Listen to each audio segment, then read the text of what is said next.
Where is everyone?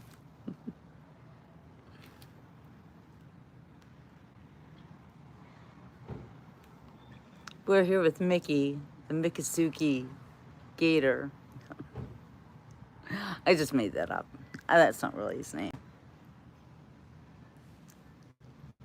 Just waiting for my audience to come on. And there's Laura, number one. Hello. There's Barbara. Hi. Hello. Welcome, welcome. There's Bo. Hello, everybody. Exciting trip today into the Florida Everglades. You saw the Mickey thing. We got Mickey, the MICCOSUKEE alligator behind me. But we are actually at the MICCOSUKEE Indian Village, one of two Florida tribes to have survived the ages and the attacks on the Indians. And we are on the Indian reservation, which means I am no longer in the United States of America. I am in MICCOSUKEE land. Pretty cool, right? I gotta show you guys this. You might have seen the thumbnail, but it's pretty impressive. And there's Gina over there. Hi, Gina. I had to stand over here in order to get the Wi-Fi. Hi, Jenny. Look at that. Look how cute is that? So they have a Christmas tree. Yes, they celebrate Christmas here in MICCOSUKEE Indian Village. And the Indian dude taming the gator. How cool is that? Hello, Jenny. Hey, Jesus. Good to see you all. Okay, so here's a really cool thing about MICCOSUKEE Indian tribe is the colors of the tribe.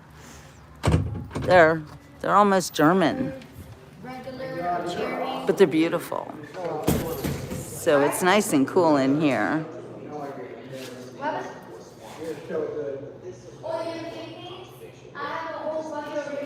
So I'm gonna show you a bunch of Indian artifacts, actual Indians, here at the MICCOSUKEE Indian Village. Up on the wall, they've got the tribal members, Petty's Osceola. When you live in South Florida, you see that name Osceola everywhere. That's an Indian name. These are MICCOSUKEE Indians. Interesting, huh? Hey, Darla.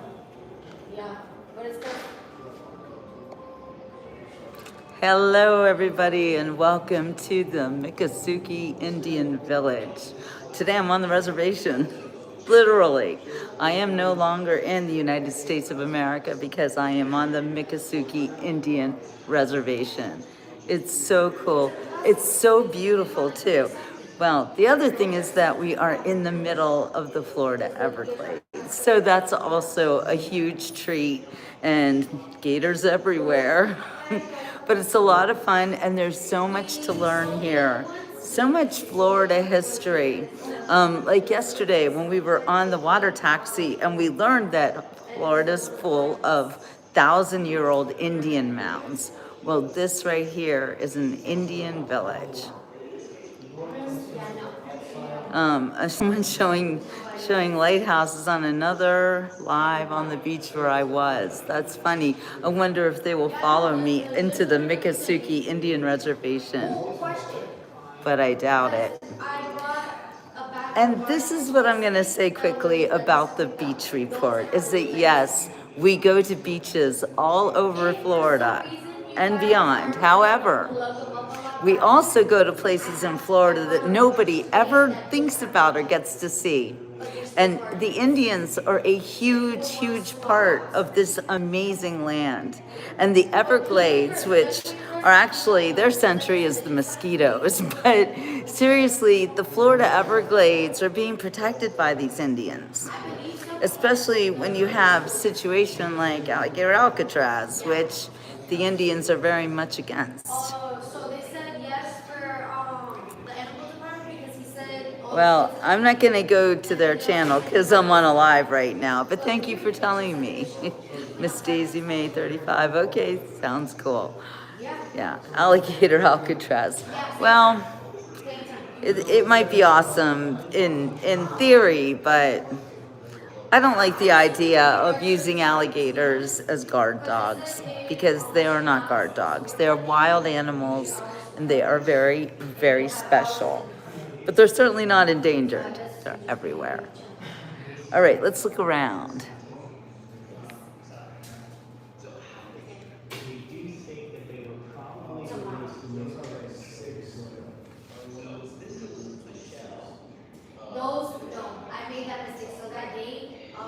You can buy this jewelry, by the way, all made by the tribal members. I know, that's why I'm not afraid of alligators, because I have eaten alligator myself, so I think if anything, they should be afraid of me, don't you think, Jesus? They should be afraid of you. Look how cute, the little Indian dress. Wait, $294. No, I'm sorry, $249. These dresses are $250 each. Can you believe that? That's interesting because my husband, when he died, he had a bunch of clothing, Indian clothing. I mean, I have it now. Are you kidding? $250 for this. That's pretty interesting.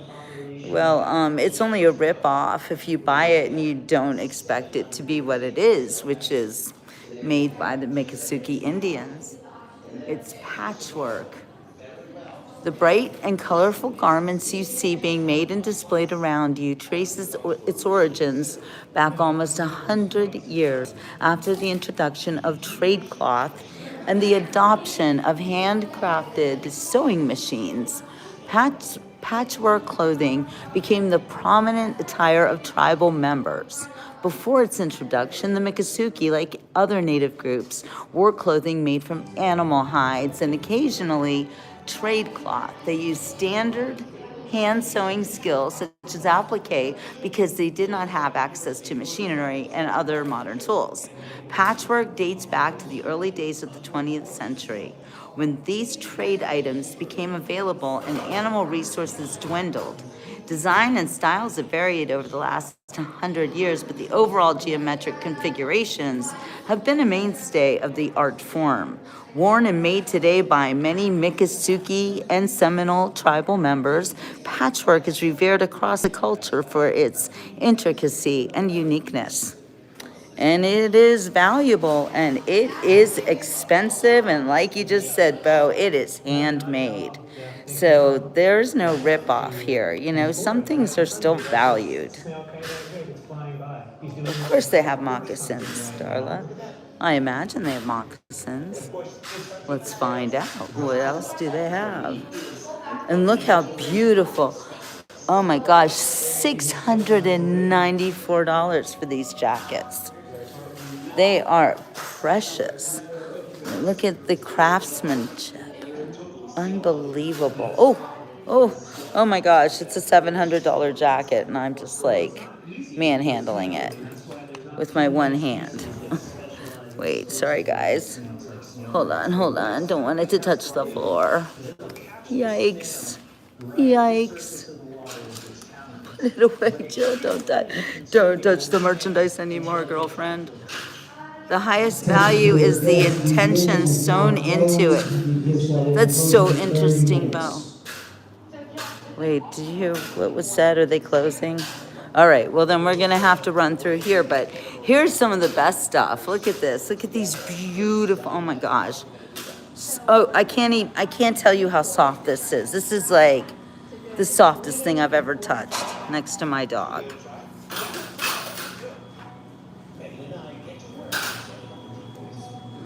Yes, please don't be rude on the beach report. Be respectful. These are Indians, you know? Look at the dream catchers. How beautiful, right?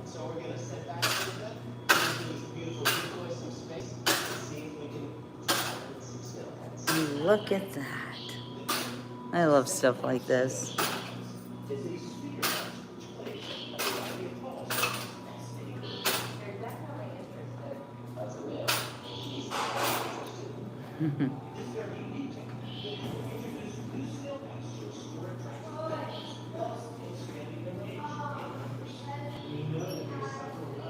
So colorful.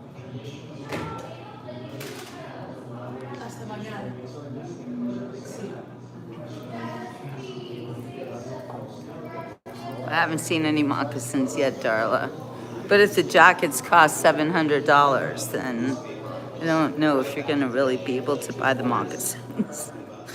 I don't see any moccasins, so, but you never know. Those are beautiful.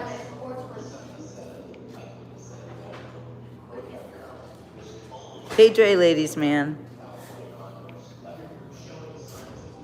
Gotta love that. Florida. Okay, see this canoe? Look at this. All handmade. The dugout canoe you see here is typical of the kind made by the MICCOSUKEE people.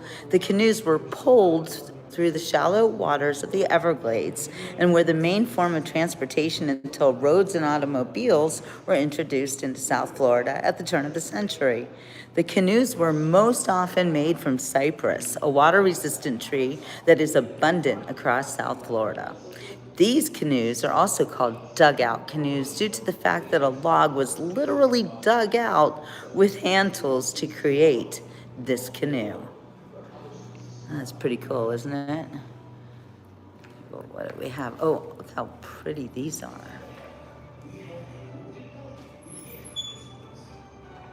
Hi.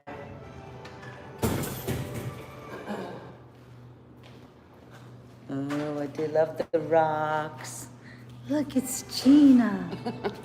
Look who I found. Me. She's here. She's here. You can't get rid of me. I can't get rid of her. She followed me across the Everglades. No, for real. I told her to. So we are just about to wrap up this little tour because they are about to close. But let's go over here quickly and check out. I don't see any moccasins, Darla, so you won't be able to buy them. Look at these headbands.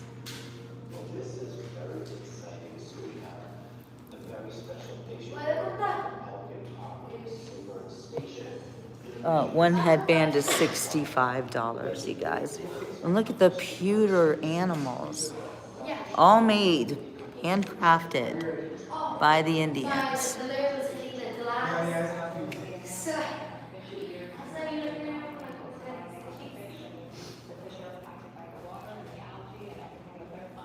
Everything here is very expensive.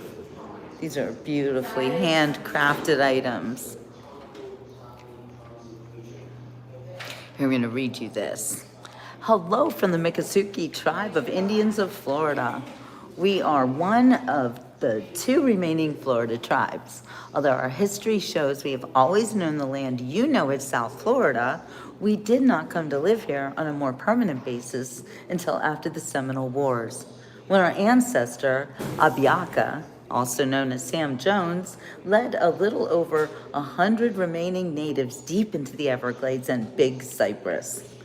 We, the members of the MICCOSUKEE tribe of Indians of Florida, as well as the Seminole tribe of Florida, are the descendants of those brave ancestors who sacrificed so much to elude capture, deportation, assimilation, and destruction. You know, my husband taught me a lot about Sam Jones, also known as Abiaka to the Indians, and he was a black man. And my husband would always marvel at the fact that Sam Jones, you want some Black History Month? Well, how about Sam Jones? Nobody ever talks about him. He was so important to the MICCOSUKEE tribe, he literally saved them so that they exist to this day. And it is very, very amazing. Jesus, my husband, died of cancer 3 years ago.